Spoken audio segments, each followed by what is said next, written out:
And hello again, everyone. Welcome to week 7 of HSC3201 advanced training. Today we're just going to go over some basic principles of how you set up your planning session.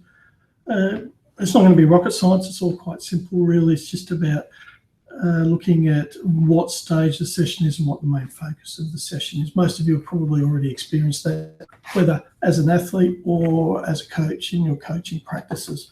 We'll just go over a few of the basic components that we're talking about.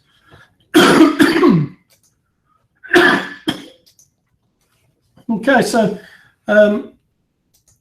again, your planning requirements, it still comes down to our annual plan, and we're looking about optimizing our athletes' performance. It also includes our testing dates, which allows us to monitor progression and ensure that our overload is progressive and systematic. More importantly, that when we're establishing a plan for the year, that we can incorporate it and ensure that the phase of the microcycle is appropriate. So in other words, if we're training for power, that we know that we're training for power, and then we associate everything to do with power. If we're looking at an unload week or a high skill development week, then we can plan our training around that. So again, when it comes to testing, monitoring forms, that quick review from last week, training plans, we can have an annual plan or a macro cycle. We can have our phases, which can be 4 to 8 weeks, or if it's your general prep or your off season, it can be 12 to 16 weeks. Our weekly training phase is 3 to 7 days, can extend to 10 days, especially in competitions like the NRL, where you may have a training week of 10 days due to a game on Friday night and then a game the following weekend, Monday night. So you have a 10-day period. Now you've got the training sessions, and especially at elite levels, they'll have multiple sessions a week. It could be a skills session, a field session, a gym session, be it video and tactics session, team meetings, that types of things. And when you identify it in your annual plan, this is the sort of thing that's incorporated in every facet of the annual plan. So you know exactly what the mental load is on the players as much as the physical load. So in other words, there's no point scheduling 5 meetings in 3 days when you've also got team training, gym sessions, sponsors requirements and that. So it allows you to look at that and ensure that we don't over-encompass elite athletes with more than the norm would be. If we have a look at these types of trainings, and you could run them quite simply, and it doesn't matter whether it's amateur, individual, or elite level. We can sit there and have group sessions where you've got several athletes included. Quite often, from my background in rugby union, that we'll have groups and we'll set them up into backs and forwards, or piggies and backs, as they call it in rugby. And this is where, in those individual sessions, and these could be within sessions as well, you can have a overall team run, but then you can have the forwards go off to do their skill work and the backs go off and do their skill work, and they're separate entities, separate groups. Or you can actually have a large group where they're all encompassed. And it depends on it, if it's a team tactics or gameplay situation, that type of thing. You can break it down into strength and weakness allocation as well, those who need to advance certain things. A mixed session can be just a combination of groups.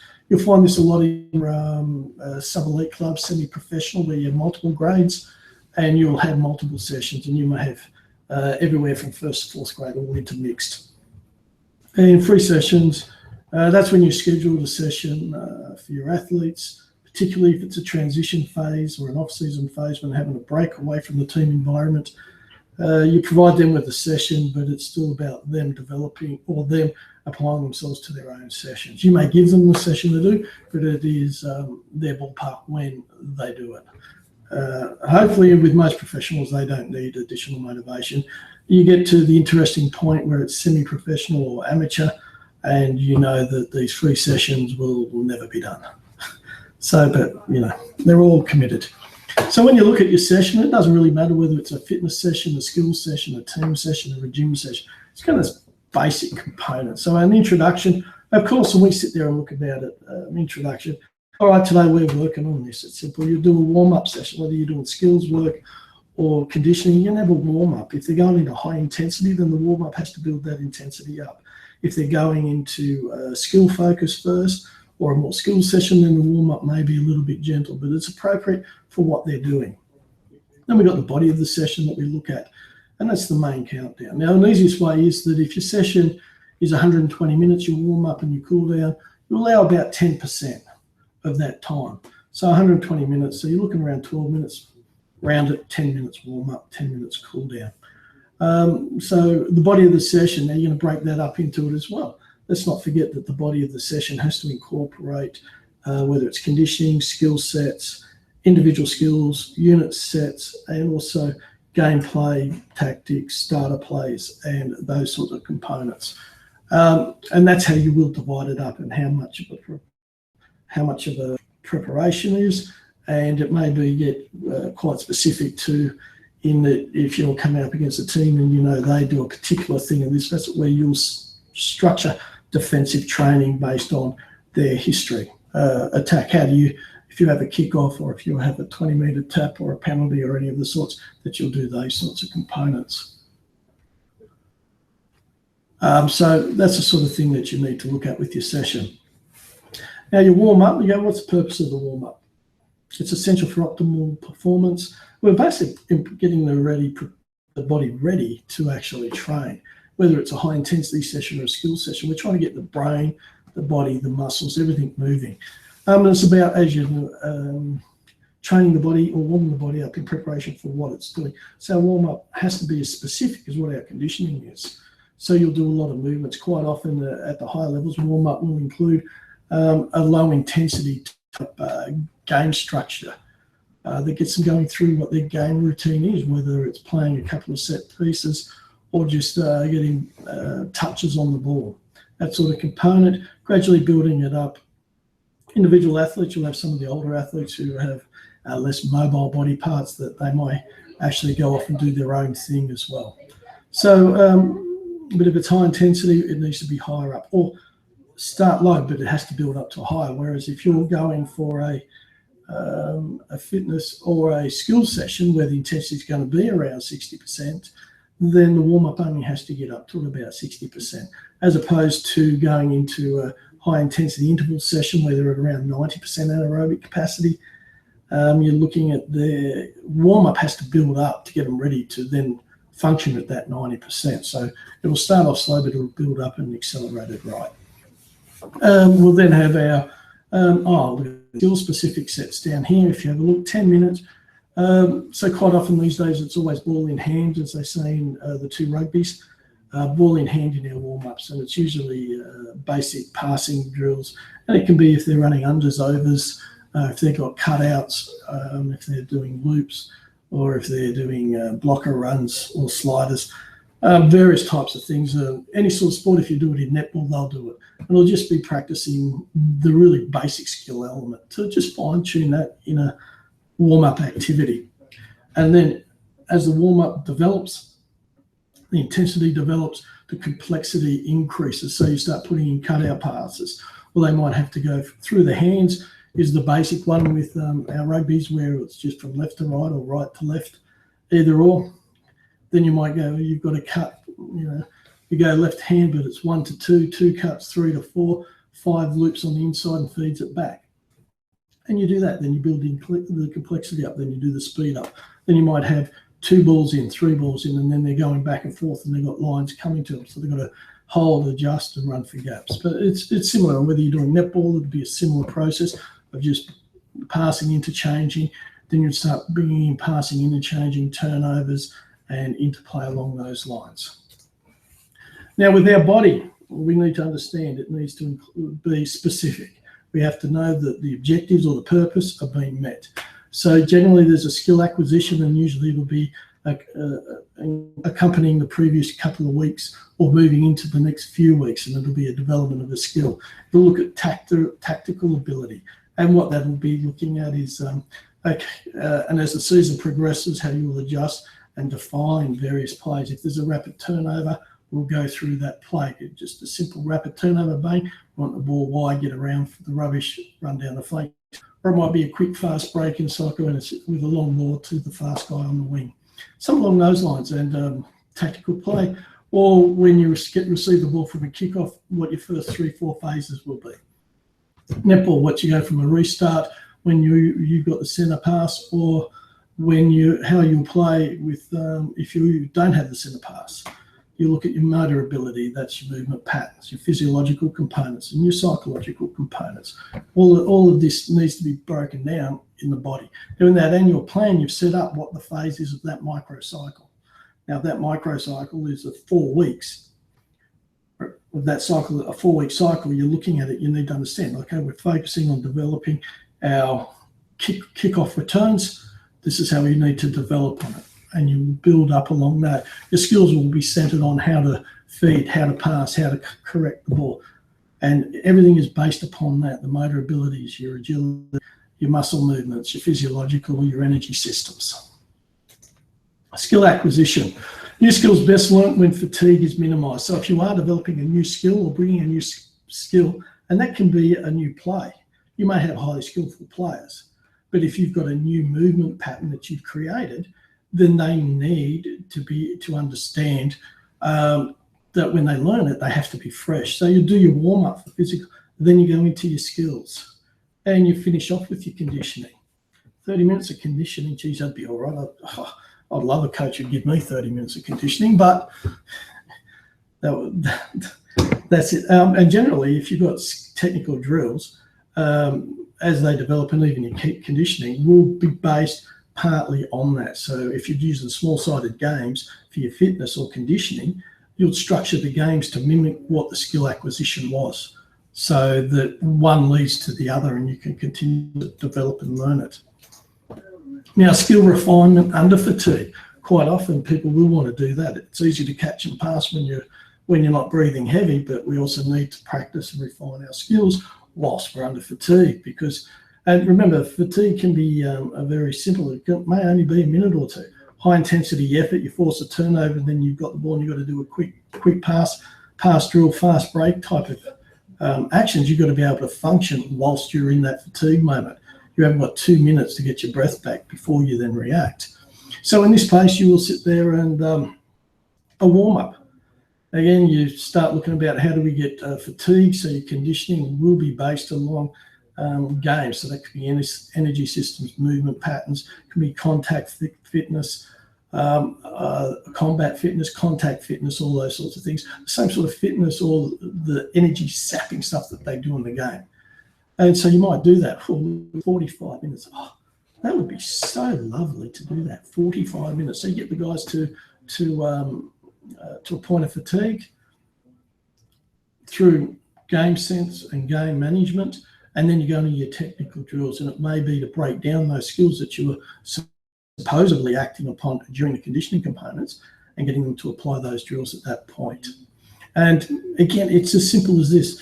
If you know that we're developing this skill in our annual plan, we can pre-program and structure our fitness components to match the skill acquisition and what the skill base it is, that we can develop our skill programs for them to develop the skill required that we're training. So you can have a look at it, you'll understand what's happening at that period of time, and you can set every part of training to enhance that. Otherwise, you end up with the skills coach coming in, I'm going to teach them how to catch and pass. Whereas the gameplay will sit there and do a kick and chase, and your conditioner may actually just get them doing all contact. And you're sitting there and they're not actually linking or matching with each other. So the idea of the plan is everyone who has a particular component. Now, it's easier, of course, when you're the one-in-all-in coach, but when you've got multiple coaches who each have their own task, having everyone understanding what the purpose is of that block, that week, that training session, it allows everything to feed into everything. So you're constantly learning and developing the same components. Just remember, for those who go to a gym, if you ask the young guys who go to the gym and go, what are you here for? Oh, I'm training to get bigger, stronger, and ripped. And you go, okay, but what are you doing now? Because you can't do all three at once, because they all have their own components. It's the same as that. If you have each coach in a team doing their own thing, separate thing that doesn't pair with what the other coaches are doing, then you're trying to achieve a lot and you end up achieving less. So remember that. And then we also can have other sessions, and this is more in the professionals thing is that we can actually have a pre-contest game. A lot of times they'll call it the team run or the captain's run. Rugby love that term. I assume Rugby League also talks about the captain's run. Quite often, especially in professional or in other games, you may actually have a night game as opposed to the 3 or 4 o'clock in the afternoon game. So for some people, getting them out in the morning for a very short, sharp drill is beneficial for setting them up. Otherwise, sometimes it's a little bit antsy during the game, especially if it's a delayed game. They're used to playing at 3 o'clock, all of a sudden it's 5 or 6 o'clock. They start getting a bit antsy and then they can get over-aroused. Their anxiety levels can surpass the optimum level, and what can happen is it can affect their performance on game day. So by getting them to do this, it enables them to have a solid hit out. But as you see here, it's only a 45-minute session, including most of it, 30 minutes is your warm-up and cool-down. So it's just little 15 minutes, hard, fast, ball in hand. And it just gets them running out, gets those cobwebs, gets the body, and sets the arousal level for it. But it gets rid of that anxiety and that anxious, or just hanging around, waiting around. So you can also have those sorts of drills. You can also use these if you have a short turnaround, if you have a game Monday night and then you have a game Friday night. You're not really going to have much opportunity. Plus, you've got to establish fatigue. Sorry, not fatigue. That has been established. Recovery. So if they're played Monday night and it takes 2 to 3 days to recover from one game to the next, so that's your Tuesday and Wednesday, then you have a Thursday, and you've got a game on Friday. Now, you can't give them a flogging on Thursday when they've got a game on Friday. So you may have a recovery session with a video session on the Tuesday afterwards. The Wednesday might be, again, a little bit of ball in hand work, a few basic skill sets without high intensity, and then you can sit there and bring this in on the Thursday. You just give them a short, sharp 45-minute session. You've heard it say, just to get the cobwebs out. Reinstating, we've had a short turnaround, bingo, we're all feeling for this. All those niggles have settled out. Let's make sure they'll hydrate, plenty of nutrition. Let's bring it on the next week. And that's how we can sit there and look at it with our training sessions. We have to understand what the components is, what the purpose is of our training sessions, and more importantly, where we go after that. And so again, that is why the basis of the annual plan is so important, that it enables everyone to understand what the purpose is for that period of time. And then if you have multiple coaches with different responsibilities, it enables them to look at the training, what the purpose is, and they can then structure their facet of that training around the goal of that block.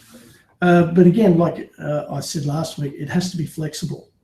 It's okay to sit and go, these 3 weeks, we're working on our starter plays from kickoffs, our kick returns, or from receiving penalties 40 metres out, what we're going to play. We're going to kick the touch. We want to end up 22 metres out. We're going to go 3 phases. Where you get a turnover on a basketball in netball and you want a quick break, how are we going to do that? And you're going to run into this gap when you hear the quick break. You're going to take the ball and feed it from wing defence, centre to wing attack, or wing defence to centre to goal attack on the opposite side, because everyone's going to rush down that way. So quick soccer, quick 1 touch, 2 touch, long ball down, whatever is the plan, whatever is the strategy. And you can have that all set and you go, this is great. And then in the previous 2 weeks that you struggled at one facet of your game, and you hang on, we've got to change this, modify this. We're really getting caught out in this basic component. We have to readjust, and we now have to look at doing this. Now with a plan, if you've got those focused before, you can go back and look at, okay, I did this conditioning when it was this defensive drill, but we're doing defensive skill work. So I can bring these in. Now we can twist it, tweak it to suit the particular skill level that we're trying to do. And the same with any sport. So you need to be flexible. The more times you've done it, the longer you've done it, the more you've done it, then you know you can go back to certain drills because you've established drills that fit particular patterns, and then you can apply them. So that's how we link our planning sessions to our annual plan. Annual plan's the roadmap. It's telling you what to get there. The planning sessions, the training sessions, they're your day-to-day stops, where I'm going, what I'm looking at today. And when you've got a team of coaches, they all have to be on the same page at the same point in time. Otherwise, you're not going to get a continuity. So communication between the coaches everyone understanding what's going on is probably the most important aspect of developing a strong team. Hence why when so many coaches, particularly in the NRL, it's most spoken about that if a coach is in one NRL club and he goes to another, so many of the staff will go with him. I guess Phil Gould was known for it. Desi Hasler showed that when he went from Manly to Canterbury. He took about 8 coaching staff with him to Canterbury. So that's the sort of thing you need to look at and understand, because it's a working relationship that all parties will have. And it all comes down to how well you set up your annual plan, which of course is your next assessment task, guys. All right. Any queries, questions, comments, feel free to give me a call, drop me an email, guys. Week 7, you can taste that end of semester already, can't you? Only 5 study weeks to go with a couple of weeks off in between here, there, and the next time. All right, guys, again, next week in cyberspace. Talk to you soon, Trevor. Bye.